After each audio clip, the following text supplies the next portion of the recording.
Olá, sejam bem-vindas ao Mulheres de Growth, um bate-papo honesto sobre o caminho do sucesso, como ele realmente é.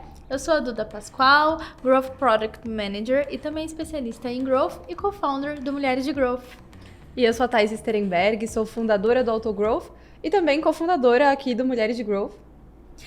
Boa, hoje a gente tá com uma convidada super especial, a Anne. Ela já trabalhou na P&G e atualmente está no Mercado Livre. Vai contar um pouquinho sobre a sua trajetória em uma grande corp, indo diretamente para uma Big Tech. Seja bem-vinda, Anne. Obrigada, tô muito feliz de estar aqui, muito feliz de estar perto de todas essas mulheres que querem crescer, querem continuar crescendo na carreira e estão super afim de ouvir dicas de outras. Eu sempre falo que o meu propósito no mundo é esse. É ajudar meninas e mulheres a encontrarem seu potencial e terem coragem de ir pra cima. Então, tô super feliz de estar aqui. Chique demais. Anne, conta pra gente um pouquinho da sua trajetória, o que aconteceu até você chegar no Mercado Livre hoje. Tá bom. Bom, eu nasci numa família de 2 irmãos mais velhos, então eu sou 2 homens, né? Eu sou a filha caçula, então desde criança ali eu era meio protegida pelos irmãos, tinha as expectativas deles sobre mim, e eu sempre quis brilhar, desafiar, pensar diferente. Então, por um lado, era um pouco difícil quando era criança e adolescente, porque eu queria fazer coisas por mim mesma, mas eu tinha as expectativas deles para cumprir. E por sorte, minha mãe sempre me incentivou a ser uma criança, uma adolescente questionadora. Só que ela me falava assim: filha, você pode questionar o que você quiser, mas vai com respeito e vai com dados. Ela sempre me falou isso. Então, às vezes era: mãe, não quero ir para tal lugar, não quero ir na missa. Tá, quais são os seus dados? Por que você não quer ir na missa? E ela, às vezes ela mudava de opinião. Então, acho que isso também me fez, desde criança, aprender que se você tiver bons argumentos, você consegue o que você quer, sabe? É uma mãe growth hacker. É uma mãe, Assim, demais. avançada, né? A gente vai precisar trocar o título desse podcast para como criar o seu filho. Exato. De técnicas de growth. Exatamente. E aí eu fiz faculdade de engenharia. Então, quando eu era adolescente, obviamente eu não sabia o que eu queria fazer. Acho que essa história é igual a de quase todo mundo. Fui fazer faculdade de engenharia elétrica, um ambiente mega masculino, então tinha 3 mulheres na minha turma. Não gostei do curso, achei muito chato. Aí mudei, lembro no dia que eu resolvi desistir do curso, que eu falei pros meus pais: olha, não quero mais fazer engenharia, não é pra mim. Foi no final do primeiro ano, eles ficaram chocados. Eu falei: eu quero fazer letras. Eles falaram: o quê? Não, volta pra engenharia, dá mais uma chance. Tentaram me convencer, e aí no fim eu falei: tá bom, vou dar uma chance. Aí voltei, mudei de engenharia, fiz engenharia de materiais, que foi onde eu me formei, de fato. Seguia sendo um ambiente muito masculino, a faculdade que eu fiz era um campus só de engenharias. Então só tinha homem, vivia ali no meio dos homens, as piadas eram todas voltadas para isso, né? Hoje, quando eu olho para trás, eu falo: meu Deus, como eu vivi naquele ambiente, mas os tempos eram outros também. E logo quando eu me formei, eu fiz um estágio em engenharia, depois eu fiz um estágio na Alemanha em engenharia, e eu não gostava, assim, não ia, sabe? Eu, caramba, e aí aquela tristeza de: putz, já cheguei até aqui, já fiz toda essa faculdade, e como que eu não vou performar nisso? Fiquei numa cobrança de mim, até que um chefe, que eu agradeço muito a ele, virou pra mim e falou: olha, você tem brilho nos olhos, eu vejo que você vai pra frente, mas você tá na área errada. Vai procurar outra coisa, vai pra uma área de vendas, de marketing, de RH, uma coisa mais comunicação, mais pessoas. E eu amei esse conselho, foi o que eu busquei. Então, minha carreira iniciou em vendas. Passei pela Gerdau, que é uma multinacional também do segmento do aço, né, siderúrgica. Fui trainee lá, fui crescendo. Acho que isso me ajudou muito também a crescer na carreira, fazer um bom programa de trainee. E depois de 4 anos lá, eu lembro no dia que eu fui promovida, a P&G me ligou para eu fazer um processo seletivo lá. Eu fui fazer o processo. E entrei na P&G, que era uma indústria de bens de consumo completamente diferente da indústria do aço. Então, a função que eu assumi lá tinha nada a ver com nada. Eu não sabia, nem sabia o que eu ia fazer. Fui, aprendi, fiz quase um MBA ali nos primeiros meses de companhia. E fiquei 8 anos lá. Então, uma empresa, é a maior empresa de bens de consumo do mundo, uma empresa super estruturada, tem mais do que 180 anos de existência, processos muito robustos, aprendi muito trabalhando lá. E fui ao longo da minha carreira, lá mais pro finzinho. Sabe quando bateu a pandemia em todo mundo, que você não sabia assim: putz, tô triste pela pandemia, tô incomodada, não sei, que eu não posso sair de casa, ou será que é o meu trabalho? Eu também não tinha muita clareza do que estava acontecendo dentro de mim, acho que todo mundo teve uma grande transformação nesse período, e eu resolvi que eu queria tentar algo diferente. Então eu não queria sair da P&G para ir para uma concorrente que era muito parecida, eu queria fazer algo que eu não sabia fazer. E quanto mais eu fazia entrevistas que me mostravam algo que eu não fazia ideia, mais me dava empolgação de ir.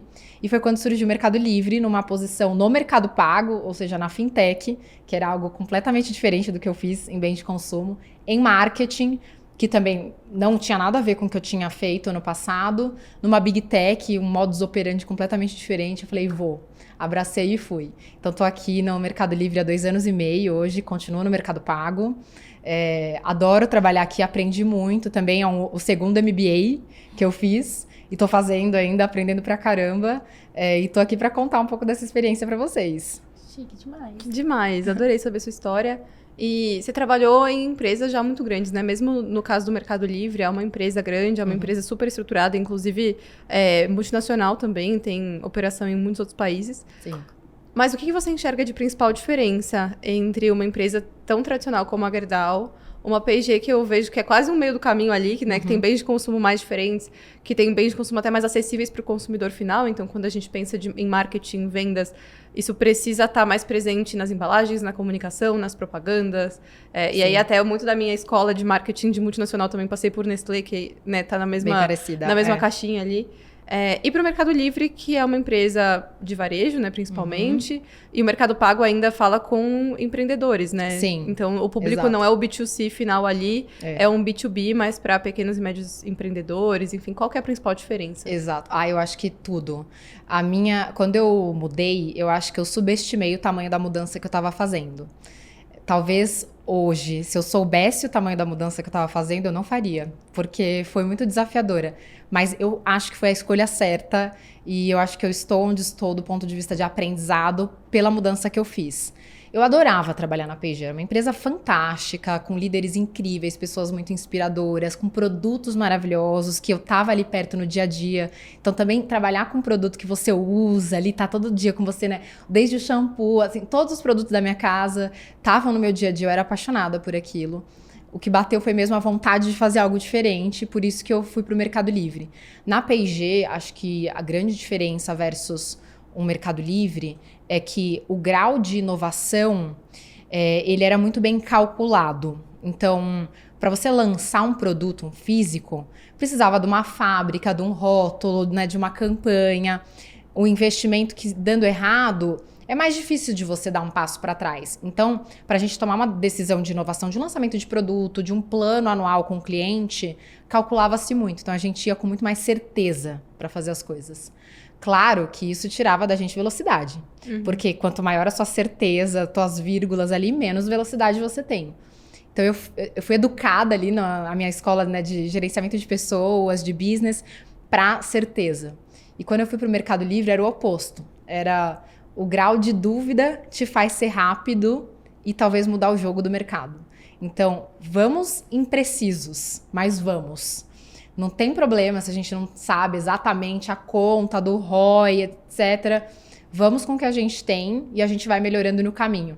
Mudar essa mentalidade, para mim, também foi muito difícil. Eu ainda tô num processo de mudança, porque ele não é tão rápido, né? Várias vezes me pego querendo ter certeza de alguma coisa, aí me lembro, não, calma, dá para ser impreciso aqui, não vai acontecer nada se eu errar, né? Eu não vou quebrar a empresa se eu errar isso. Então, bora com a imprecisão, que ela também nos impulsiona para velocidade. Acho que a velocidade, com certeza, é o fator mais primordial, e grau de certeza. O que você acredita que fez total diferença para você ser contratada pelo Mercado Livre, estando numa empresa com uma cultura diferente, com processos diferentes? Sim, e sem saber nada. Eu sempre falo, como Porque assim? você mudou de área também, Mudei. né? Você saiu de vendas e foi para marketing. Eu fui para marketing, que também não tinha nenhuma expertise. Aquele momento do Meli era um momento de muita expansão. Só para vocês terem uma ideia, quando eu entrei na empresa, 70% da empresa era new hire. Então, pessoas que estavam ali há pouquíssimo tempo também. Então, aquele era um momento de precisava-se de alguém que fosse organizar a casa, ali a área de marketing, e era uma área que estava sofrendo muito, a moral da equipe estava super baixa, as pessoas estavam desmotivadas, era um grau de mudança muito grande, então ninguém se sentia como se tivesse começo, meio e fim, o seu trabalho não tinha valor, tinha um problema ali da moral da equipe muito importante. E o marketing no Mercado Livre, ele era muito pautado em gerenciamento de diversos stakeholders de diversas áreas. muito parecido com algum trabalho que eu tinha feito na P&G, que é um trabalho que eu gosto de fazer. Então, o que precisava ser para aquele momento não era alguém que tinha conhecimento profundo em marketing. Precisava ser, naquele momento, uma pessoa que ia ter paciência e resiliência para elevar a moral da equipe, para daí ela começar a performar de novo e a gente melhorar todo o nosso relacionamento dentro da companhia. E nisso eu topei esse desafio. Eu falei, não, eu quero fazer isso, eu gosto de fazer isso, eu tenho certeza que nisso eu vou adicionar valor, embora eu soubesse que eu não ia adicionar valor com grandes estratégias de marketing. Isso era o que a empresa ia me dar de conhecimento de volta, né? Eu que ia aprender isso enquanto eu dava o meu melhor no outro ponto. Então, acho que foi isso que fez o Meli escolher por mim nessa posição também. Perfeito. Uma pausa nesse episódio para te apresentar quem apoia o Mulheres de Growth. E eu posso te falar com propriedade que liderar um time não é fácil e erros estratégicos em marketing e growth podem custar muito caro. Pensando nisso, o GLA, nosso apoiador, criou o GLA Empresas, um produto que é um mix de desenvolvimento de lideranças e equipes, consultoria de growth e conexões valiosas. O GLA vai entrar no seu negócio, entender como ele funciona e te ajudar a explorar as suas principais alavancas de crescimento. Com um plano de ação robusto, você vai criar planos de desenvolvimento para os líderes, para o time e ainda vai poder estabelecer conexões de negócio estratégicas com grandes nomes do mercado de marketing e growth. E pode ter certeza, por um investimento que vai caber tranquilamente no orçamento do seu ano. Acesse o link aqui na descrição para conhecer. Agora eu quero te contar sobre o Market Masters, um dos programas de mentoria mais completos em análise de dados para growth da América Latina, desenvolvido exclusivamente para profissionais de marketing e growth que desejam transcender o superficial em dados. O curso se destaca pela ênfase real em growth, oferecendo cases aplicados e mais de 130 aulas completas, desde fundamentos analíticos até modelos avançados e experimentação. Aproveite também mentorias e encontros, plantão de dúvidas, aulas especiais com renomados profissionais da área, tanto no Brasil quanto no exterior. E como bônus especial, as mulheres de Growth têm um desconto exclusivo de 10%. É só escanear o QR Code aqui na tela ou clicar no link da descrição e prepare-se para elevar suas habilidades analíticas. E eu também quero te apresentar a Fester, uma plataforma de design por assinatura que nos ajuda a fazer os designs aqui do Mulheres de Growth. Se você busca mais produtividade e performance para sua equipe, vale a pena repensar como você produz as suas peças e criativos para suas campanhas. Para conhecer mais sobre a Fester, acesse aqui o link na descrição. Aí eu queria até aprofundar um pouco mais essa questão, assim, pensando em processo seletivo. Você que passou e provavelmente contratou pessoas em todas as empresas que você trabalhou, enfim. O que você enxerga de principais diferenças no processo seletivo de cada uma e como você se preparou para cada um deles? Sim. Olha, na P&G, na Gerdau eu não contratei muita gente, que eu acho que eu estava em cargos mais baixos ali. Eu participei de um programa de trainee daqueles bem estruturados, então tinha, se eu não me engano, era essas empresas que faziam, lembra, dinâmica de grupo e tal. Passei por um desses. É até engraçado falar um ponto importante sobre isso. Na época, eu passei em 2 programas de trainee. Eu acho que isso eu levo muito pra minha vida, porque me aconteceu e deu muito certo. O da Gerdau e o do Boticário. E o do Boticário, gente, você olha pra mim e fala, óbvio que ela vai pro Boticário. Eu sempre fui assim, eu sempre amei maquiagem, sempre amei beleza. E por que eu fui pra Gerdau? Eu não tinha experiência nenhuma de mercado, não sabia escolher isso com base em potencial de empresa, nem nada disso. Eu escolhi com base em quem era o chefe que ia me liderar. A pessoa que foi o meu chefe na Gerdau, assim, nosso santo bateu de imediato. Dava pra ver que ele torcia por mim, sabe? O cara que ia ser meu gestor no Boticário me pareceu meio mais transacional na entrevista, sabe? Talvez não tinha essa conexão tão grande. E eu apostei em ter alguém que ia me impulsionar, ia querer que eu desse certo, sabe? E eu acho que foi uma escolha muito acertada. Muitas vezes a gente não pode escolher um líder, especialmente quando a gente já tá na empresa, vem um chefe novo. Já passei por muitas mudanças de líderes, eu acho que dá pra contar, eu já devo ter tido mais do que 30 chefes. Então, passei por chefes de todos os tipos, mas quando eu pude escolher, eu escolhi alguém que queria que eu brilhasse. Isso fez toda a diferença. Então, é um parênteses aí da contratação da Gerdau, não é dos meus processos, mas eu acho que é uma dica legal pra quem tá, às vezes, mudando de emprego, tentar encontrar esse balanço. Na P&G, assim como a inovação era muito bem pensada, muito bem estudada, o processo seletivo também ele era bastante formal. Então, a gente tinha perguntas da entrevista que a gente classificava, respondia num sistema, saía uma nota para a pessoa, validava-se isso, mais de uma pessoa validava o mesmo grupo de proficiências ali do candidato. Tinha umas provas de inglês hiper formais, TOEFL, TOEIC, todas essas que a pessoa precisava tirar determinada nota para entrar. Então, era um processo muito mais formal. No MELI, ele tem menos formalidade, então a gente precisa explorar um pouco dos princípios culturais do Mercado Livre para ver se bate com o da pessoa, né? Até porque eu acredito que a pessoa não vai ser feliz se ela não tiver os mesmos princípios que a empresa tem. Não tem. A gente pode até fingir, mas não vai. No fim, a pessoa não é feliz se ela não tiver os mesmos princípios, né? Então, é um processo menos formal. Ele é um pouco mais ágil nesse aspecto, porque precisa de um pouco menos de formalizações, preenchimentos de roteiros, etc., provas. Mas, ao mesmo tempo, a gente faz muita questão de fazer os princípios culturais baterem com os nossos, mesmo que a pessoa não tenha os skills técnicos que a gente precisa para a posição. A gente acredita muito, eu também, pessoalmente, que essa parte faz mais sentido de ter o match do que um skill técnico que, de repente, a pessoa pode desenvolver depois. Acho que essa é a principal diferença que eu vejo. Perfeito.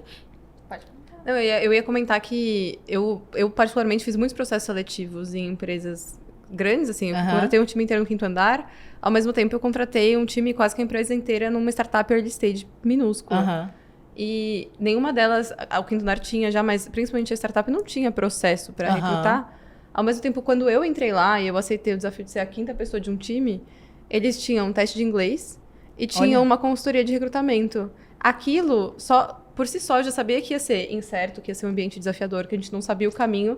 Mas aquilo me deu um pouco mais de segurança de que era uma vontade real dos fundadores de ter pessoas boas no time, de crescer um negócio. Então, aquilo me fez gostar da empresa. Me fez entender os princípios e entender que eu estava assumindo um risco com pessoas muito comprometidas com o resultado, com o crescimento, com a entrega, com os valores, com o propósito.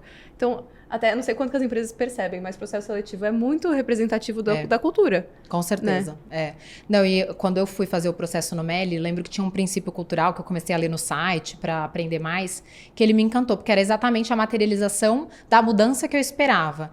Então, eu estava ali numa empresa muito processual, de processos muito legais, muito importantes, muito robustos, e eu queria um ambiente mais dinâmico e rápido. E tem um princípio cultural do MELI que chama beta contínuo.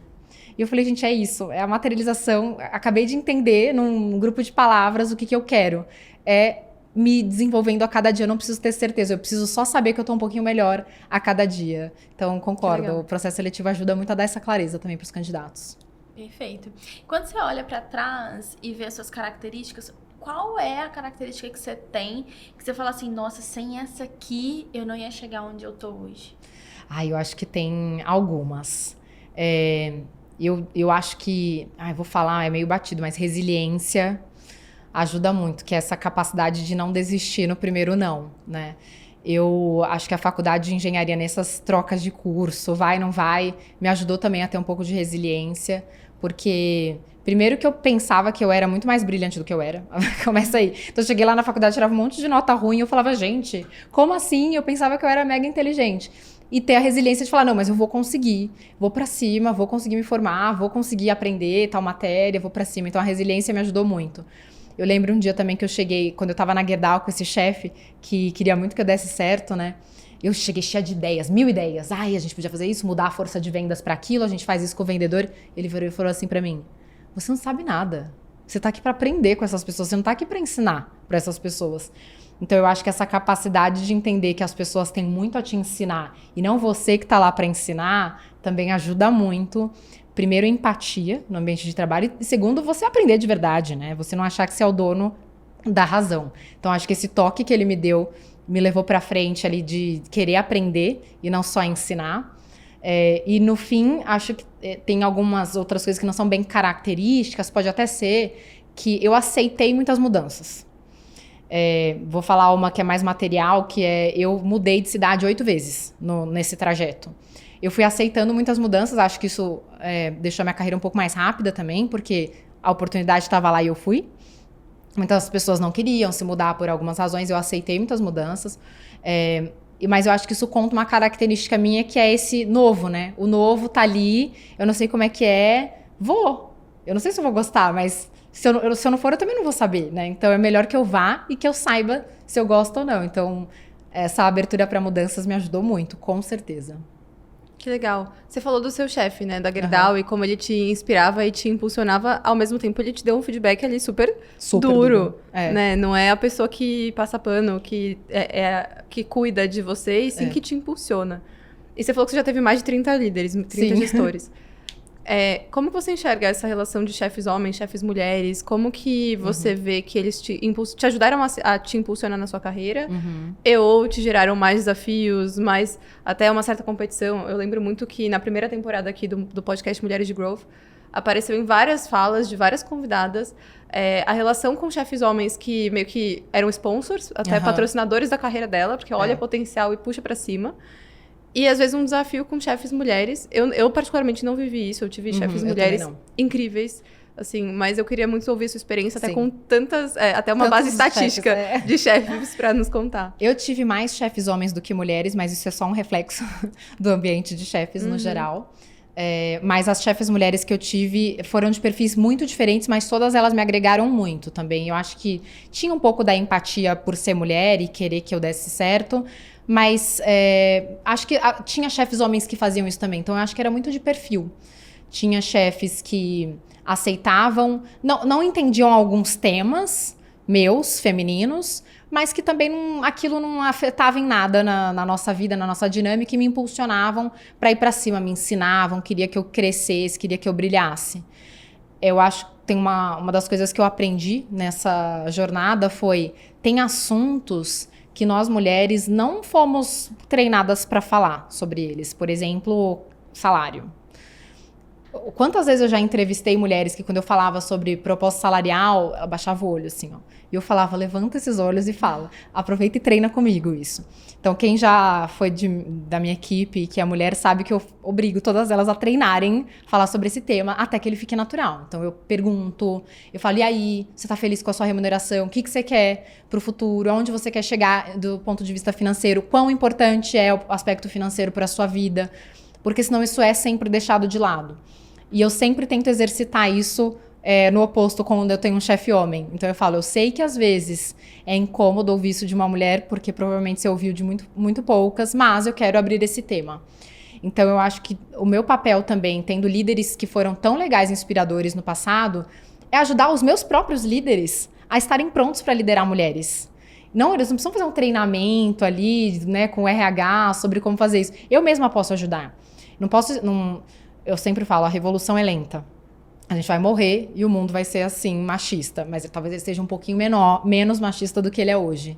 Só que a gente tem um papel muito importante em ajudar os homens que querem ser ajudados a saber transitar melhor sobre um mundo um pouco mais igualitário. Então eu faço esse papel com pares, com subordinados, com chefes. Eu levanto essa bandeira o tempo todo. Você tem homens líderes dentro do seu time? Tenho. Entendi. O meu chefe direto é líder, o chefe do meu chefe é homem, o chefe do meu chefe é homem, e abaixo de mim eu tenho tanto homens quanto mulheres que são líderes. Entendi. E o que você faz na prática, assim? Você faz algum tipo de treinamento? Você faz one-on-one, feedback? O que exatamente? Eu tento falar sobre os assuntos na hora que eles estão ocorrendo. Então, eu vou dar um exemplo. De vez em quando vem algum comentáriozinho infeliz, eu tento já falar sobre aquele comentário na hora, sabe? Então, tem vários marcantes, dos mais esdrúxulos aos mais tranquilos, né? Mas eu tento falar sobre o tema na hora. Então, teve um dia que uma pessoa do meu time, eu tava muito brava, e falou que eu tava com TPM. E aí eu, ali na hora, na frente de todo mundo, expliquei pra ele o quanto que aquilo não fazia sentido, o quanto que era indelicado, o quanto que nós mulheres não podíamos nem ter nenhuma emoção, que já era ou tá grávida ou tá com TPM, sempre um rótulo ali. E eu lembro que depois de 2 anos, ele voltou pra mim e falou, fazia todo sentido o que você falou. Não caiu a ficha na hora, mas depois de 2 anos caiu. Eu achei incrível que caiu a ficha dele. E que eu fui um gatilhozinho ali, sabe, baby steps pra tentar cair a ficha. Então, na prática, eu faço pouco treinamento para homens, né, para eles saberem liderar mulheres, mas no dia a dia eu falo sobre isso incomoda, não é assim, você não deveria fazer tal piada, para ir educando mesmo, sabe? Acho que é mais legal. No dia a dia. Legal, esse ponto da TPM é muito delicado. A gente teve um episódio onde a gente estava falando sobre isso. E eu fico me perguntando assim, e se quando um homem virar e falar assim, você tá de TPM, você responder, Tô. E aí, o que você vai fazer com isso? Exatamente, sabe? Eu quero fazer esse experimento no dia. No dia que alguém fizer esse comentário, eu quero ver como que a pessoa vai reagir, sabe? Exato. Porque é uma coisa natural nossa. Exato, a gente tem. E se abraçar, né? Exatamente. E aí, aproveitando esse gancho, fazendo um gancho com outro episódio que a gente tem, como é que você lida com essas questões hormonais, de TPM, ou enfim, de estresse e tal, no seu dia a dia de trabalho? Eu tomei pílula por 15 anos ininterruptos. Ininterruptos de verdade, eu não fazia nem as pausas nas cartelas. E aí eu brinco que eu era flat, eu era uma pessoa assim, ó, flat o mês inteiro, eu não tinha ciclo menstrual, então eu tava sempre igual. Mas ele é flat numa média baixa ali, do meu pico de performance em todos os âmbitos da minha vida. Aí, quando eu fui congelar óvulos, eu precisava parar, né? Óbvio, tinha que parar. Eu fiquei uns 3, 4 meses ali antes, congelei. Só que o teu corpo, depois de 15 anos tomando anticoncepcional, ele demora muito pra voltar ao estado original, dele, de fábrica. Então, o período da transição pra mim foi muito difícil, por todos os aspectos, desde oleosidade da pele, cabelo, aquilo me incomodava muito, assim, era meio-dia, eu tava no trabalho, eu queria sair pra lavar meu cabelo, sabe? E aquilo me incomodava de verdade, me tirava do sério. Até as oscilações de humor, então, que eu não sabia lidar com isso, eu não tinha aprendido igual todas as outras mulheres, eu fui aprender depois de bem mais velha. Eu tinha muita dificuldade, eu não tinha raiva, nem choro, tristeza, mas eu tinha indisposição, não queria fazer nada, não queria levantar da cama, quase uma depressão, parecia, e daqui a pouco eu voltava, sabe? Depois de uma semana tava ótima. Eu fui em ginecologistas, em diversos médicos, endócrino, para entender o que estava acontecendo. Fiz uma reposiçãozinha hormonal em determinado momento, que me ajudou muito a recuperar o equilíbrio.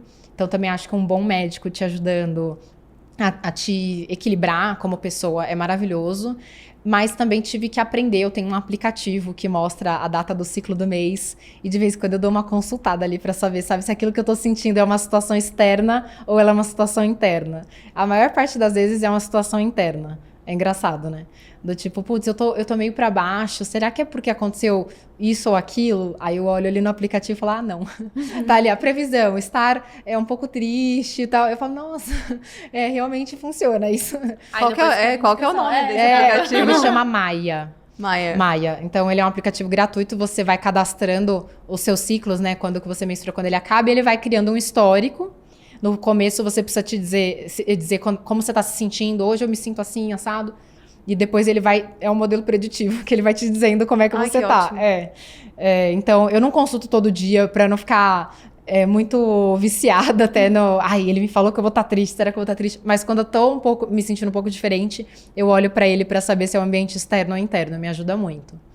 É muito legal você trazer isso, porque no episódio que a gente trouxe a Mari, que é ginecologista, para falar sobre isso, ela trouxe muito essa questão de a falta de autoconhecimento fisiológico, né, dos nossos ciclos e quanto que isso impacta. E você falou, né, você tomou pílula por muitos anos. Isso é muito comum. A gente vira adolescente ali, a gente começa a tomar pílula porque é o que a mãe indica. Tipo assim, vou passar pra tomar pílula pra gente evitar qualquer problema, né?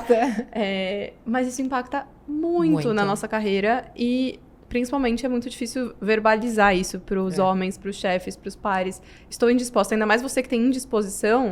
No meu caso, eu tenho irritabilidade e choro. Que, tipo assim, me deixam menos controlada. E eu já sou uma pessoa que gosta muito do controle. Então, eu me irrito e fico me achando péssima. Mas ainda assim, eu tenho energia pra trabalhar. A indisposição...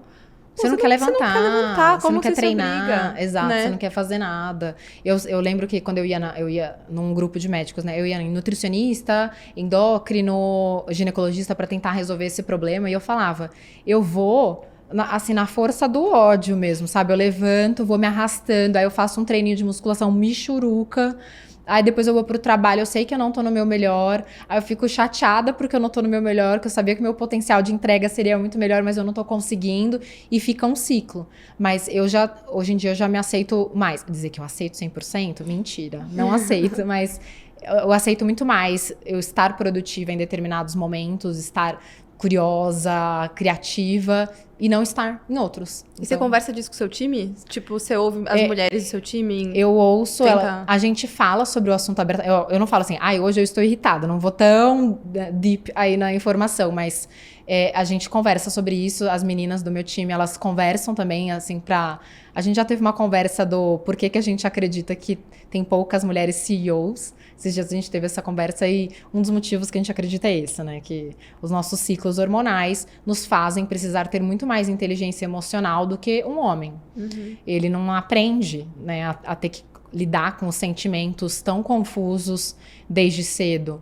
E a gente precisa canalizar a nossa inteligência emocional para diversos outros campos da nossa vida, que não a carreira. Então, às vezes, não sobra energia, né? Energia, força de vontade é finito.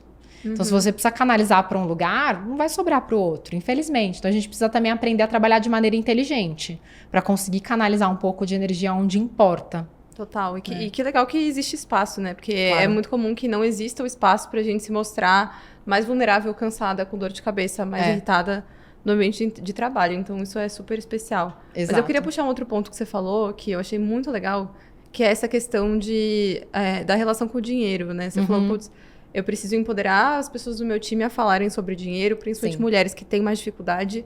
Como que você lidou com os momentos que você teve que negociar salário, que você trocou de empresa? E o que você fez pra conseguir o que você queria ali? Pra negociar uma proposta boa pro seu lado? Eu também era dessas que olhava pra baixo quando falava de dinheiro. Até que um dia eu li uma reportagem, eu acho que era numa revista super interessante, que ele falava assim, 50 motivos pelas quais as mulheres ganham menos do que homens. E aí tinha diversos. Os primeiros falavam ali da nossa infância, que a gente ganhava ferrinho de passar e cozinha, enquanto os meninos ganhavam kits do Pequeno Cientista, coisas muito mais legais do que as meninas. Segundo, falava um pouco sobre a nossa característica de buscar algumas profissões mais humanas e que historicamente pagam menos, especialmente no Brasil. Então, a gente tem... Algumas mulheres têm um grau de sensibilidade muito legal para trabalhar com esse tipo de profissão, e só que, infelizmente, são profissões que pagam menos. E aí tinha um ponto que ele falava que mulher não pedia aumento. E eu falei, caramba, é verdade. E ele explicava isso, né? Ele falava que a mulher, para se sentir pronta para isso, ou para uma promoção, para um aumento, para uma negociação, ela precisava se sentir muito capaz. E o nível de exigência que a maior parte das mulheres tem sobre elas mesmas nesse tema era muito mais alto do que o dos homens. Hoje em dia a gente já fala mais sobre isso, né? Que às vezes tem uma posição ali no LinkedIn e o cara tem um dos pré-requisitos, ele já vai lá e se candidata. A mulher não tem ela já dá para trás e não se candidata. E o mesmo para ter confiança para falar sobre dinheiro, um salário, se sentir mais valorizada. Nesse dia me deu um clique muito grande, e eu comecei a falar abertamente com os meus chefes. A parte legal foi que eles me deram essa abertura. Então eu falei a primeira vez e eles aceitaram, não ficou aquela coisa, não, isso daí, se você entregar, você vai ter, não ficou aquela coisa meio, sabe, intangível, foi uma coisa mais tangível. E aí eu tive um chefe que ele me explicou como funcionavam curvas salariais, abriu ali o sistema, não o sistema do meu salário, mas o sistema como funcionava na época. Você pode vir para cá, para lá, performance, isso, aquilo. Então, eu acho que também me ajudou a trilhar qual caminho eu podia ir para me sentir meio que no direito de negociar um melhor salário. Mas eu sempre fui bastante aberta sobre esse tema, porque é um tema que é importante para mim de verdade, genuinamente. Eu me sinto reconhecida como profissional, através também boa parte através da remuneração. Então, eu preciso falar sobre isso, sabe? Então, para mim é um must-have nas conversas que eu tenho, anuais, etc. Eu falo sobre o tema porque eu preciso que os meus chefes saibam disso também, né? Como que eles vão saber como eu vou me sentir feliz se eu mesma não falar? Não é feio falar sobre isso, é só você falar e pronto. Então, eu falo. Um feedback que eu levei quando eu era analista, super júnior, início de carreira, e que foi muito importante que eu levei comigo desde então, é que eu tinha muito receio de falar as coisas que me incomodavam para minha gestão, por receio mesmo de ser julgada, de reclamar, de pedir um aumento e, putz, será que eu não tava pronta? Mas eu falava com os meus pares, tipo aquela coisa do cafezinho que você vai lá reclamar que você ganha mal. Ou que você tá, tipo, frustrada com o seu escopo, ou que ninguém nunca te promove. E assim, é muito importante você falar abertamente, mas principalmente você conseguir falar para quem tem ali o poder de decisão. Exato, concordo. E evitar só a conversa do corredor, que às vezes é aquele alívio que a gente fala porque a gente precisa desabafar e tá irritada, tá frustrada. Mas a gente precisa falar pra pessoa que toma a decisão de fato, né? E construir até a nossa autoridade. Eu falo muito de autoridade dentro do Autogrowth, que é o meu programa de mentoria. e autoridade para as pessoas certas. Então, eu preciso que o meu chefe me veja com autoridade para que ele aceite que eu peço uma remuneração mais alta. Exato, com E eu certeza. acho que tem um ponto também que é estar preparado caso a negativa aconteça. Com certeza. Porque o que pode acontecer também é a mulher ir se preparar completamente para solicitar um aumento, a negativa vem por várias questões, enfim, momento de empresa, momento de mercado, e aí ela meio que, ela estava aqui, e aí ela vai lá Se para frustra. baixo, e aquilo que seria algo para aumentar a autoestima dela se torna completamente o contrário. Então eu acho que a pessoa tem que estar preparada para quando ela for fazer isso, ela tem que estar preparada para as duas coisas. Com certeza. A maior chance é de receber ou não. Então você já tem que saber que tem bastante chance de ter um não, porque não estava no orçamento, porque talvez ele não esteja vendo algumas características suas. Mas abrir essa discussão é importante, porque ele pode, o seu gestor, te contar o que está faltando. É muito legal. Exato. Olha, legal que você tá trazendo isso, não vai acontecer agora porque eu não vejo isso, falta XYZ. Que bom, agora eu já sei.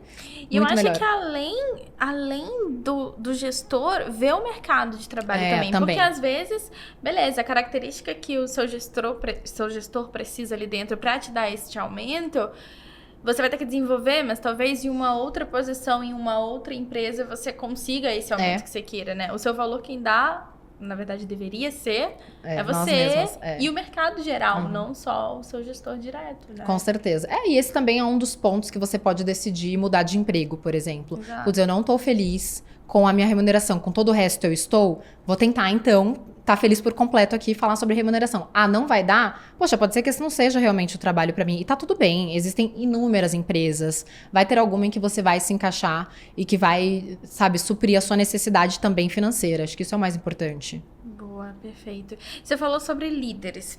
Quando você parou de gerenciar a primeira camada e foi gerenciar líderes, quais que foram os seus principais desafios? Eu acho o máximo gerenciar líderes, porque, primeiro, que eles são mais bocudos, eu falo, eles vão lá e falam mesmo, brigam, tem o seu ponto de vista, e eu acho o máximo essa dinâmica, porque não é uma coisa, eu falei, então é a lei, sabe?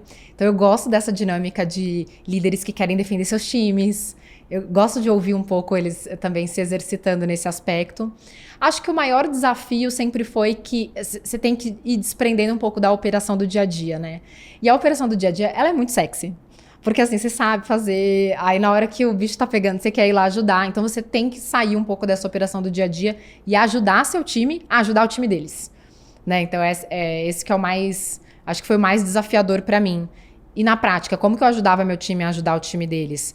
Eu sempre fiz one-on-one semanais com as pessoas da minha equipe, uma em grupo com todos os líderes diretos, liderados diretos, para entender o que estava acontecendo no dia a dia. Muitas das dúvidas, dos questionamentos, às vezes eles mesmos resolviam entre eles. Então, um também já tinha passado por aquilo, ajudava. Mas às vezes eles precisavam de alguém que já tinha passado por aquilo. Eu sempre brinco que cargo existe por uma razão. Eu tenho mais experiência do que a pessoa que está respondendo para mim, que tem mais experiência do que a pessoa que está respondendo para ela. E eu já passei por mais coisas, mais dificuldades, mais conquistas, etc. Então eu vou ter um repertório melhor. Então às vezes é só uma questão de repertório, não é que eu sou melhor do que ele. Tem talentos maravilhosos, muito melhores, mais inteligentes do que eu, mas eu tenho um pouquinho mais de repertório, então eu posso ajudar. É tentar contribuir com o repertório mesmo. E aí, uma coisa que acho que vai ser muito valiosa, assim, para nossa audiência é você estando num cargo de alta gestão, numa empresa tão renomada e, né, até o desejo de muitas trabalhar no Meli. O que você espera numa entrevista de emprego para você contratar uma pessoa para o seu time? Assim, não sei se você tem um playbook ou pelo menos alguns critérios mínimos ali, seja comportamentais, que não o Meli, mas que você, como líder, busca numa entrevista e que a pessoa precisa ter ou fazer para se destacar para você. Para mim, pessoalmente, a parte mais importante é a pessoa tentar se virar, mesmo quando ela não sabe. Eu sempre faço alguma pergunta sem resposta para ver qual é o nível de se virar que a pessoa tem ali. Então, eu já fiz várias. Cada vez eu crio uma nova. Então, tem, por exemplo, se você fosse o gerente da categoria de absorventes da P&G e você precisasse fazer agora o plano anual de vendas. Quantos absorventes a gente ia vender no ano que vem?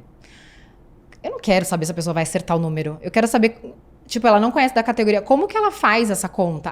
Tem 200 milhões de habitantes no Brasil, metade é mulher, 1/3 tá em idade de período menstrual, não sei quanto é o chefe. Quero saber qual que é a construção para a pessoa de um business que ela não conhece. Faço também quando eu estou no Mercado Pago. A gente precisa vender as maquininhas de cartão. Vou fazer o mesmo plano anual. Quantas maquininhas de cartão eu vou vender o ano que vem? Então, é a mesma construção. Já me fizeram uma vez uma pergunta numa entrevista que é: quantos semáforos tem na Avenida dos Bandeirantes? É óbvio que eu não sei essa pergunta. A pessoa também não sabe. Ele quer saber só a construção. Então, para mim, é muito mais a construção de uma resposta num ambiente que você não conhece tão bem.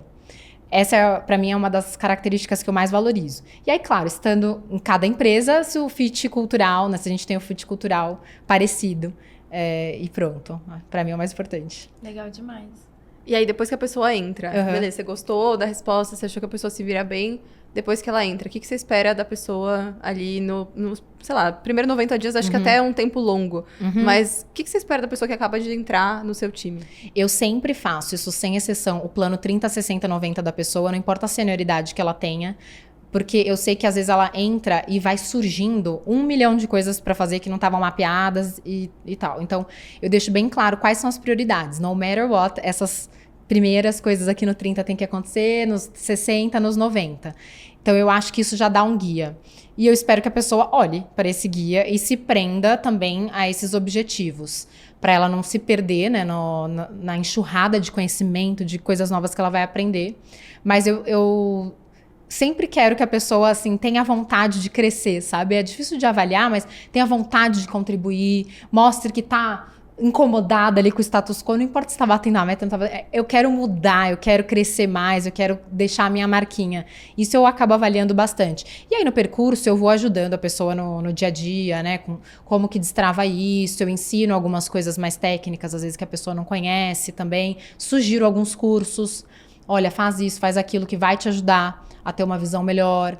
E aí depende muito da senioridade da pessoa, né? Às vezes eu sugiro até algumas mentorias específicas, de alguns temas específicos, e às vezes é só um curso básico que vai ter ali no próprio YouTube, a pessoa já consegue se desenvolver. Legal demais. Eu queria agora saber um pouco sobre a construção de confiança. Quando a gente tá em cargos mais de gestão, enfim, o que vale muito é o quanto as pessoas confiam em você, o quanto seus liderados e líderes também confiam. O que você faz para manter a confiança das pessoas e conquistar a confiança de pessoas novas? Olha, é muito engraçado. Todas as vezes que eu mudei de time, depois que eu já liderava pessoas, eu demorei pelo menos uns 3 meses para confiar, para as pessoas confiarem em mim. Então, os primeiros 3 meses era assim, nossa, aquela bruxa chegou, meu Deus, achava que eu tava investigando as pessoas, sabe? Não sentiam que eu era parte da mesma equipe. E isso sempre me feriu muito, assim, pô, por que a pessoa não tá achando que eu tô aqui pra ajudar, sabe? Tá achando que eu tô aqui pra buscar um culpado? Claro que eu não tô aqui pra buscar um culpado. Mas depois eu entendi que tinha um pouco da minha postura muito firme, que por um lado, pro ambiente externo, que não era a minha equipe, era legal, porque as pessoas achavam que, tá tudo indo bem, as coisas estão on track, vai acontecer. Mas pro meu time parecia isso, que eu era uma bruxa chegando ali. Então eu tentei ir amolecendo esse meu lado e tentar ter níveis diferentes de liderança, né? Aquela liderança situacional. Tem gente que não vai precisar disso, de firmeza. Dentro do meu próprio time, às vezes as pessoas querem acolhimento. Elas querem saber que tá tudo bem ter feito errado ou ter feito certo. Tá tudo bem, né? O passado faz parte da gente também. O que eu faço hoje é tentar verbalizar isso. Olha, eu tô aqui para ajudar. Fique tranquilo, o que aconteceu, aconteceu, me ensine também, me fale também o que tá legal, e eu sempre abro uma via de feedback reverso ali também, né? Então, me conta como eu estou indo, e ouço e anoto. O feedback, por exemplo, mais difícil que eu já recebi na minha vida inteira foi de time, não foi de gestor. E eu já recebi feedbacks muito duros de gestores, mas os que mais me marcaram foi de time. Então eu abro isso, é uma maneira genuína que eu faço de verdade, com todo o meu coração. E depois, para conquistar a minha equipe, eu sempre mostro que eu brigo muito por eles também.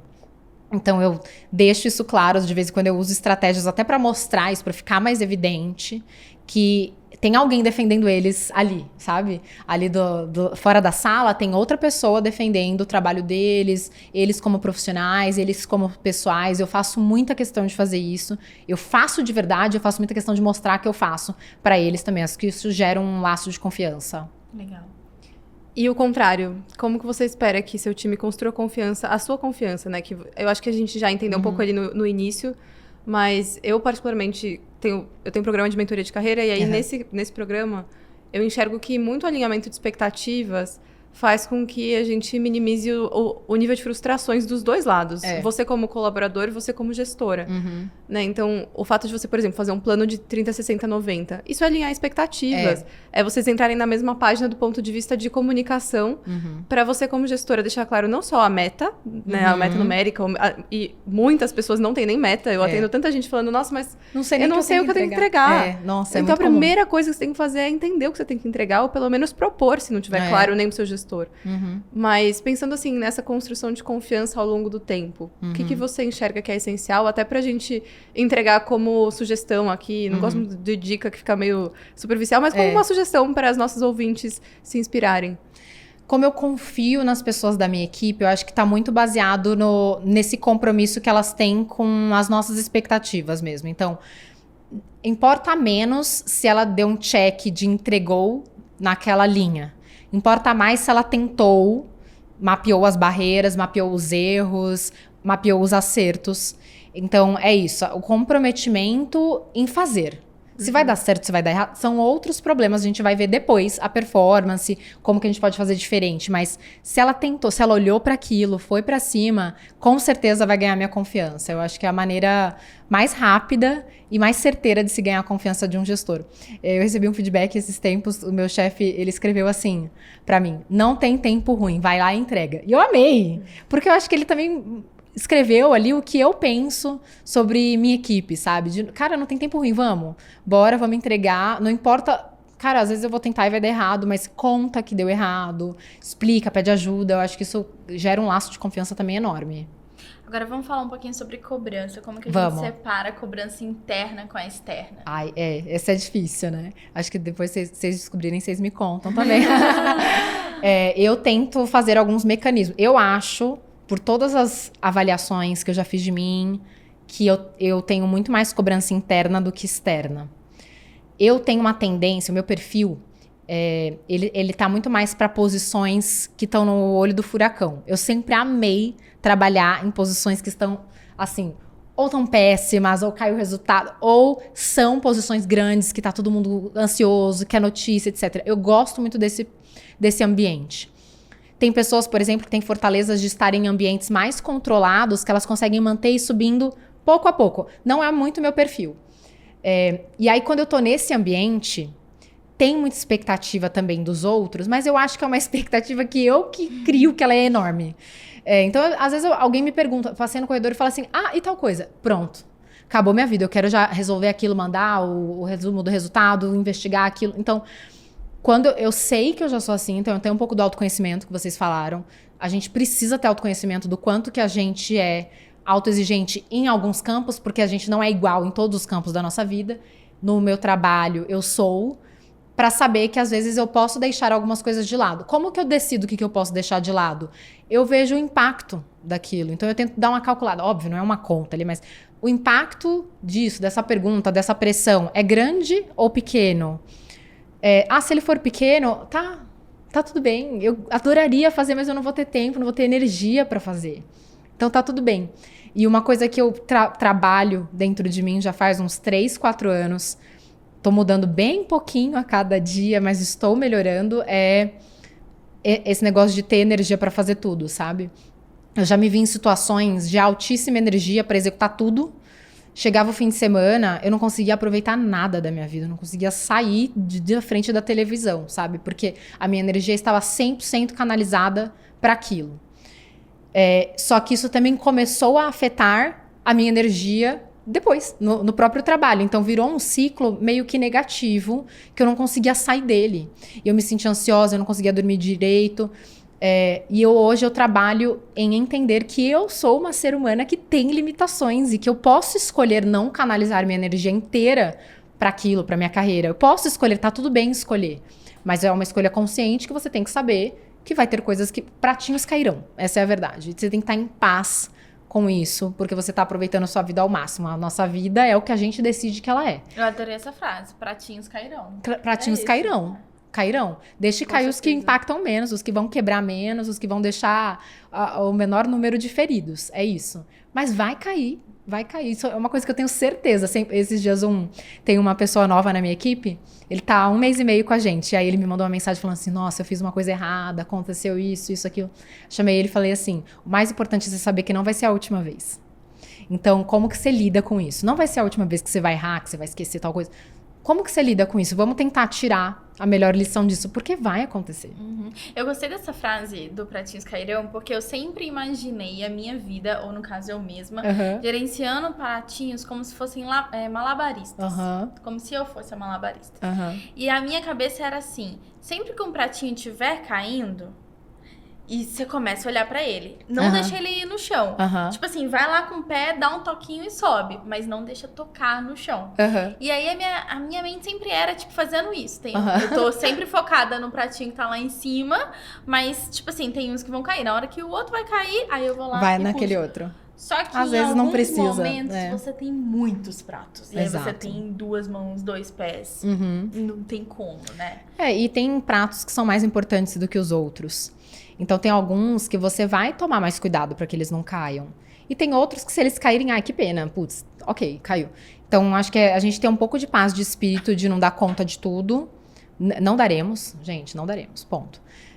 Escolher com muita inteligência onde você quer dar conta e onde tá tudo bem se o pratinho cair. Quanto mais a gente puder escolher isso antecipadamente, menos a gente se frustra com a gente mesmo também. Eu acho que esse é um excelente exercício de expectativa sobre a gente mesmo que a gente pode fazer todo dia. Esses dias eu li um livro muito legal, eu nem lembro. Lembrei qual que é, aquele Pense de Novo.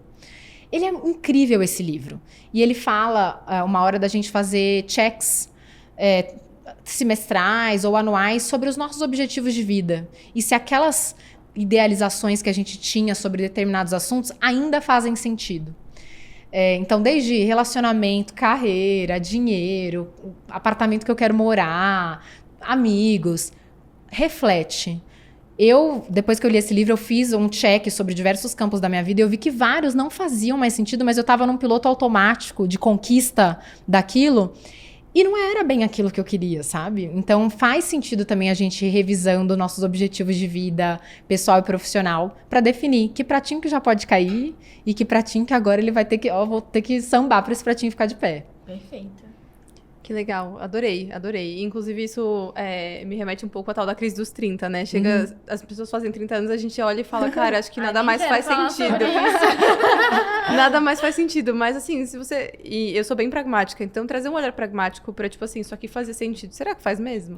Bota no papel, escreve, tipo, cria um olhar externo pra a sua vida, né? Tenta sair um pouco do dia a dia, da rotina que nos engole e ter um olhar um pouco mais pragmático, um pouco mais estruturado para nos ajudar a aliviar um pouco da dor, da frustração, da cobrança. Exato, com certeza. Gente, essa dos 30, dos 40, eu acho que a gente tá tão bem hoje em dia, a gente vem numa geração que a gente vai viver tanto e tão bem que não me representa mais nada, sabia? Eu já tive isso no passado, nossa, a idade, tô velha, tô não sei o que. Hoje eu me acho ótima, me acho linda, me acho incrível, me acho assim, eu tô no meu melhor shape, eu tô treinando, eu tô com energia, eu tô ótima, sabe? É isso que eu sinto, então acho que não bate mais isso em mim. A minha questão com 30 é só em relação à maternidade. A pressão. Não é nem pressão, é a pressão minha mesmo. A sua pressão. Porque eu queria ser mãe. Certo. Mas todos os estudos mostram que quando você é mãe, você reduz no mínimo 20% da sua receita. E o seu crescimento profissional, ele diminui muito. E minha carreira é um troço muito importante pra mim. Então fica meio que tipo assim, cara, se eu quiser ser mãe um dia... Vou ter que abrir mão de algumas coisas. Coisas que são absurdamente importantes. E assim, biologicamente, depois dos 30, a gente tem uma queda de fertilidade, obviamente. Então, o meu 30 não é a pressão que todo mundo tem. Tipo assim, 30, eu preciso estar casado, preciso estar com um apartamento. Não é esse o ponto. Pra mim, é diretamente relacionada com... Não consigo controlar a biologia. Tipo, sim. Sabe que esse é um ponto de maternidade que eu acho super importante da gente conversar também. Eu nunca digo dia de amanhã, porque eu já sei que a gente pode mudar de ideia 500 vezes. Eu mesma já mudei. Eu congelei óvulos, mas eu não tenho vontade de ser mãe.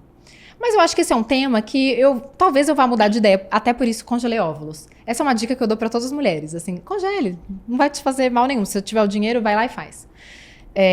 Mas eu já percebi num ambiente de trabalho, às vezes aquela competição entre mulheres de quem que tá mais ferrada. Tipo assim, fulana, que é mãe de 2, que não dorme não sei que hora, nossa, ela está muito ferrada. Você não sabe o que é isso. Quando você tiver filho, você vai saber o que é. E eu falo, mas não entendi. Você quer que eu também não durma? Você quer que... Qual que é o ponto, sabe? Então, valorizar mais o trabalho de uma mulher que tem mais obrigações porque é mãe também versus da outra. Sendo que a dor de estar numa sociedade como a nossa, de ser mulher, ela é difícil para todas. Então, às vezes, minimizar isso numa mulher que não é mãe, que não quer ser mãe ou não pode ser mãe, é chato, sabe? A gente deveria tomar esse cuidado. Já vi muitas mulheres que são incríveis, que têm uma cabeça muito boa para a igualdade de gênero fazendo isso. Eu tive uma chefe que uma vez falou isso e eu fiquei chocada. Depois eu falei pra ela, falei, cara, não foi legal porque você não representou as mulheres de verdade. Você quis dizer que só as mães que são guerreiras. E não é verdade. E ficou bem evidente. Então, acho que é um ponto que a gente também precisa começar a prestar atenção nas falas, né? Pra gente não minimizar outras experiências só porque talvez elas sejam menos dolorosas do que outras. Perfeito. Boa. Eu vou entrar numa última pergunta Tá antes da gente encaminhar para o final. A gente entra nessa última parte. Mas você fez uma transição de vendas para marketing, Sim. certo? Hoje você é head de aquisição. Isso. Qual que foi, assim, dentro dessa sua fase de aquisição, Mercado Livre, o que você entende que fez a diferença, que te gerou mais resultado do ponto de vista técnico, de entrega mesmo? E como que você enxerga a aquisição daqui para frente, pensando em novas tecnologias, inteligência artificial? Legal. Como que isso faz parte do seu dia a dia de trabalho? Eu acho que eu fiz um grande MBA numa escola maravilhosa, que é o Mercado Livre, para me ensinar um pouco sobre aquisição. Tenho muito a aprender ainda, então eu faço cursos até hoje para eu estar por dentro do que está acontecendo, entender meus gaps. Eu tenho vários gaps. Eu acho que o mais importante, assim, o que eu mais aprendi foi capacidade de experimentação. Quando a gente está numa empresa de tecnologia, na área de aquisição, a gente tem uma chance que é única versus outros mercados, que é testar. Testa, se der errado, tira. Faz 1000 experiências. Testa tudo que você puder. Todas as hipóteses que você puder. Eu acho que isso fez e faz o Mercado Livre ter uma posição legal no mercado também, sabe? A gente está confortável em testar, em lançar coisas que às vezes parecem que não fazem o menor sentido, mas às vezes pode fazer para o consumidor. Então, para mim é isso. E o segundo que eu mais aprendi é que nós, humanos, não seremos mais inteligentes do que as máquinas. A gente precisa saber controlar as máquinas, mas às vezes algo que parece super contraintuitivo para mim, que uma máquina cuspiu, tem muito mais fit para acontecer e gerar resultado do que um esboço que eu mesma fiz ali com 5 tabelas de Excel. Então, eu acredito bastante no poder de rapidez e de sintetização de dados das máquinas. Não preciso nem acreditar, né? Não é uma ciência isso. As máquinas têm esse poder e se a gente souber dominar as máquinas, a gente ganha muito como profissional. Eu faço um curso de liderança digital que tem vários módulos de inteligência artificial e é muito legal também. Eu fico assim espantada com como que vai ser o mundo daqui pra frente? Vai ser incrível. Imagina daqui 50 anos. Ele vai ter tempo de vai fazer ser as incrível. coisas. Vai ser maravilhoso. Não, vai ser maravilhoso. Vai ter tanta coisa mais assertiva, mais customizada pra gente. Imagina.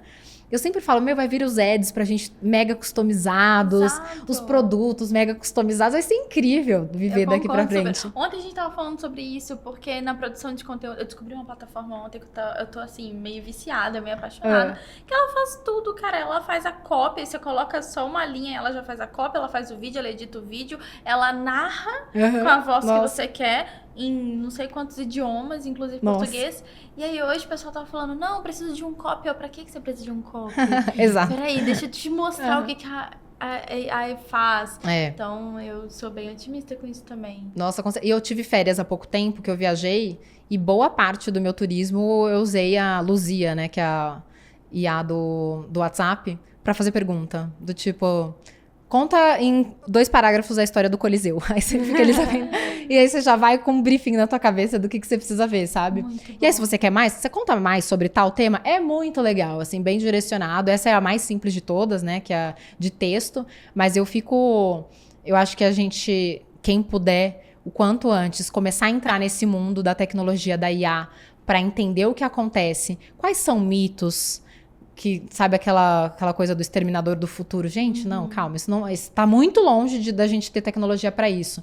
É a IA trabalhando pra gente mesmo, sabe? Então vamos fazer a IA trabalhar pra gente e a gente vai ser bem feliz. Exato. Isso de WhatsApp, você ter uma IA no seu WhatsApp, até pensando em educação, assim, pensando em educação de adolescentes. Se você coloca uma IA que ajuda na vida acadêmica a entender melhor os conceitos, a estudar, a conversar com você sobre as suas dúvidas.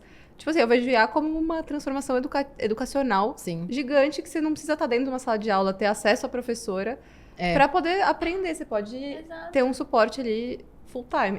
Gente, até o chat GPT é maravilhoso. ajuda já. Exato, eu acho incrível. Tem vezes que eu tô estudando, eu vou fazer a certificação de inglês, né? Uhum. Aí, às vezes eu tô com uma dúvida muito específica de uma gramática, e aí eu jogo no Google e não tem. Exato. Aí eu vou lá no chat GPT, por que eu não posso colocar, sei lá, S nessa palavra? E ele me explica tudo. E aí eu fico maravilhoso. assim, não entendi. E aí, cara... É maravilhoso. Que humano teria paciência pra Exato. parar e eu explicar 3 vezes? Não entendi, me explica com outras palavras. Exatamente. Ser humano já teria perdido a paciência. Com certeza. Eu tô bem adepta também. Tô usando bastante, testando bastante, entendendo aonde que tem mais fit e tentando aplicar no meu dia a dia pra ficar o mais natural possível, sabe? Porque eu sei que daqui pra frente é isso. Então vamos abraçar a tecnologia, bora. Eu tô aqui entusiasta das IAs, eu encontrei uma que te ensina inglês, né? Mas conversa com você sobre o seu dia a dia, chama Emily.ai. Que legal. Você conversa em inglês, ela te responde em áudio, ela te faz perguntas em áudio e em texto, e você pode mandar um áudio. Nossa. Agora eles vão lançar correção, inclusive. Gente, tipo... Incrível. E assim, não é que a IA vai acabar com os professores de inglês, ela vai ser o suporte. Se uma professora de inglês me falar que dentro da aula ela tem essa funcionalidade de me ajudar fora do horário de aula... Maravilhoso, bem melhor, maravilhoso, né? com certeza. Enfim, eu também acho. Eu acho que tem um ponto que a gente vai ser um pouco prolixa agora, mas eu acho que assim, vão ter empregos que vão acabar sim. Com certeza. Isso é fato. E eu acho que aí a gente vai ter que realmente revisitar o modelo de trabalho, enfim. Mas aí é papo para outro podcast, né, gente? Aí vão ser mais umas 2 horas falando sobre IA. Tem uns vídeos, não sei se vocês já viram, da época que começou a internet, computador. Então ainda a imagem era em preto e branco, perguntando pros jovens adultos, assim, que eles achavam que ia ser o futuro da tecnologia. E eram as previsões mais catastróficas possíveis. E elas são muito parecidas com algumas previsões catastróficas que a gente vê hoje sobre a IA. Então é o nosso medo, ser humano, do desconhecido, que acha que vai dar tudo errado, mas na verdade vai dar tudo certo. Eu acho que esse é o grande ponto. Vamos usar a nosso favor que vai dar muito certo. Alguns empregos vão deixar de existir, outros milhares vão ser criados e a gente tem que estar pronto para isso. Exato. Tem uma frase do Naval Ravikant que ele fala que o pessimista ele é gerado pela falta de informação. Quando a pessoa tende a estudar muito, pode ver que ela tende a ser um pouquinho mais otimista. Não otimista sem causa, mas otimista mais realista, né? Porque ela consegue enxergar oportunidades. Então, até para começar a ajudar as pessoas a serem um pouco menos pessimistas, terem um pouco menos de medo do futuro, e compartilhar a informação, né? Igual a gente tá fazendo Exatamente. Com certeza. Isso. Bom, vamos encaminhando pro final. Vamos. A gente tem algumas perguntinhas que a gente faz padrão em todos os episódios. Legal. E a primeira delas é te pedir indicações de conteúdo que você gosta. Você já deu indicação de um livro, acho que vale a pena você repetir ele. Sim, chama Pense de Novo, é muito legal, é do Adam Grant. Não é o livro mais famoso dele, mas pra mim é o melhor. E ele é um livro muito gostoso de ler. Eu aprendi muito com esse livro. Eu até quero daqui um tempo lê-lo novamente, porque eu acho que tem muita coisa pra eu absorver ali. Esse é um dos livros que eu mais gosto, que eu li recentemente. Eu também li um livro do Dave Asprey, que chama Vire o Jogo, que ele fala sobre 3 coisas que você precisa fazer para ter sucesso na sua vida. Ser mais rápido, ser mais inteligente e ser mais feliz. E como você faz cada uma delas. Então, por exemplo, no ser mais inteligente, no ser mais rápido, ele explica técnicas de leitura para você conseguir ler mais rápido. Sobre ser mais feliz, ele explica cientificamente como que nós somos felizes. É bem legal. Qual é o nome desse? Vire o Jogo, do Dave Asprey. É muito legal também. Eu também gosto bastante de ler ficção, no geral. Então, acho que isso também nutre minha alma, sabe? Então, não é um conteúdo que vai me impulsionar profissionalmente, mas acho que vai nutrindo minha alma. E de conteúdo geral, assim, eu tô usando muito as inteligências artificiais para fazer perguntas, para me aprofundar. Acho que hoje tem virado a minha fonte de aprendizado preferida. fazer perguntas e fale de novo sobre esse tema, explore mais o item 2. Então, tenho aprendido bastante por aí. E eu sou uma pessoa que, embora uma super entusiasta da tecnologia, eu amo a educação formal. Então, eu também acho, cara, tá afim, faz um curso, sabe? Procura um curso e faz. Vem muita coisa mastigada também pra gente quando a gente faz um curso, sabe? E a gente conhece pessoas incríveis fazendo cursos também. Então, amplia nosso repertório de conhecimento de pessoas. Legal. Perfeito. Estamos chegando ao fim mesmo, gente. Então, sigam Mulheres de Growth no Instagram, no LinkedIn. A gente vai deixar os links aqui embaixo também. E participe da nossa comunidade. A gente tem um processo seletivo para participar da comunidade de Mulheres de Growth.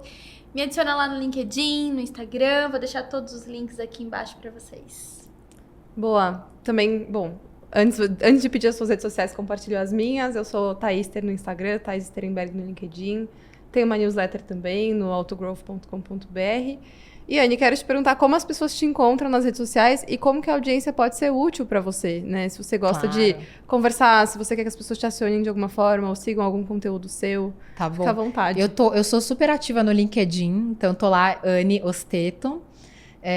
Me manda mensagem que eu com certeza vou responder. De vez em quando eu participo de algumas gravações que as pessoas falam, nossa, que camiseta linda. Eu falo, putz, comprei em tal loja. Então gosto também de bater um papo no geral com todas as pessoas pra gente trocar umas figurinhas. Às vezes falta tempo pra ter profundidade no bate-papo ali, mas me procura lá que eu vou responder e a gente vai conversar pra trocar umas figurinhas. Muito bom. É isso, gente. A gente agradece muito a presença. Anne, obrigada por ter topado o nosso convite. Imagina, eu adorei estar aqui. Até a próxima, gente. Até a próxima.